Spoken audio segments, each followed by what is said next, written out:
Sedikit info dari film Azab, suka mencuri matinya di ulti anjing dari Wakanda. Di mana titik tidak masuk akalnya? Di mana titik tidak masuk akalnya? Di mana titik tidak masuk akalnya? Awas ada mobil!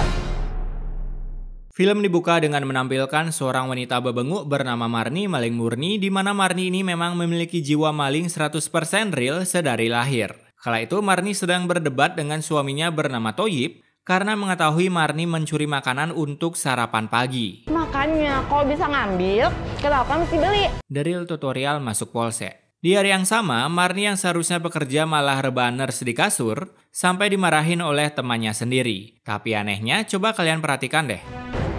Ya ampun, Mbak Marni. Ini temannya belum juga nengok ke arah Marni udah bilang ya ampun aja. Nah, bukannya meminta maaf karena ketiduran, sang pemeran utama yang udah biasa diberi kata-kata family friendly oleh sang sutradara akhirnya berkata seperti ini. Kalau kamu nggak pantas muka pembantu, muka pembantu, muka pembantu, muka pembantu.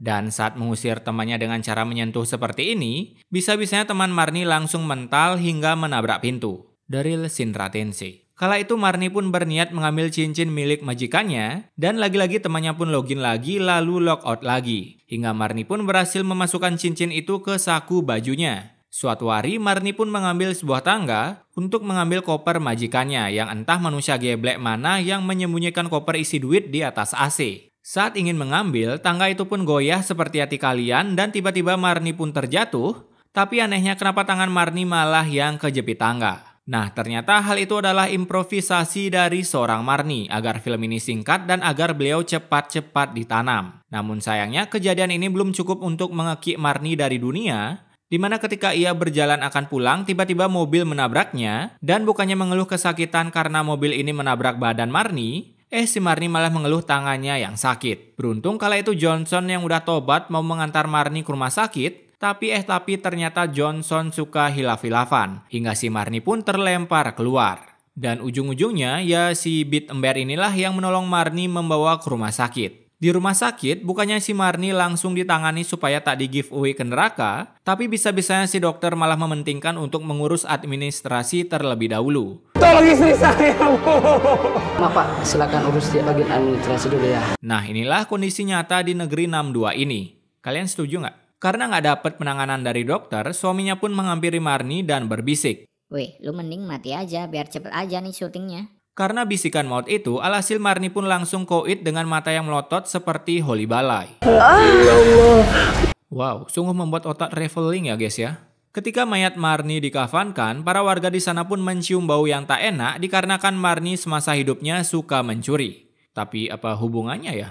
Saat kain kafan itu akan dibuka, cilukba keluarlah tangan Marni yang menghitam seperti sehabis mengadu aspal di jalanan. Kemudian ketika akan dimandikan, gelang touring milik si Marni pun tiba-tiba tak bisa dicopot. Sebelum Pak Ustadz datang dan memberi wacana forever untuk seluruh warganya. Nah, singkat cerita, ketika si Marni akan digulung, coba kalian perhatikan deh.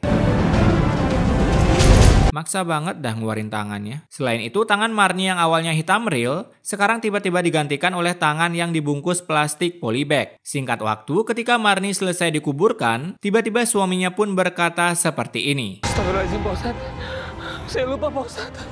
Tangan istri saya belum dikubur, Pak Ustadz. Lah kok bisa? Emang sejak kapan tangan Marni lepas? Karena improvisasi yang salah dari sang suami, membuat para builder pun mau nggak mau harus menggali jenazah Marni, agar Marni saat di neraka bisa mencuri lagi. Namun saat para builder ini menggali, tiba-tiba seekor anjing pun membawa kabur tangan si Marni. Para warga pun sontak mengejar anjing itu, di mana anjing itu ternyata anak buah dari Black Panther.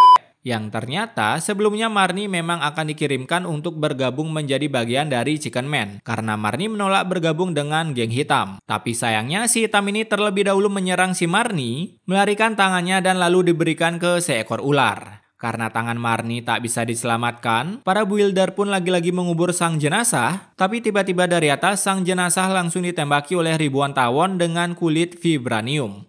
Wow, real banget ya guys ya CGI-nya. Saking banyaknya tawon yang diluncurkan dari negeri wacana forever, mau nggak mau jenazah Marni pun harus mencari makam baru. Nah, setelah gali lubang tutup lubang, Marni pun berhasil dimakamkan dan bergabung menjadi bagian dari Chicken Man. Tapi sebelum kepergian Marni, dari dalam kubur tiba-tiba keluarlah tangan Marni dengan daki-daki kematian. yang nantinya tangannya ini ikut menyusul Marni ke negeri KFC untuk membantu Marni mengaduk adonan ayam goreng dengan kekuatan daki-daki kematian di tangannya. Dan jika suatu saat kalian keluar beli makan, lalu tak sengaja melihat tangan penjual yang penuh dengan daki mengaduk makanan seperti di perindapan, percayalah itu adalah Marni yang sedang menyamar. Dan itulah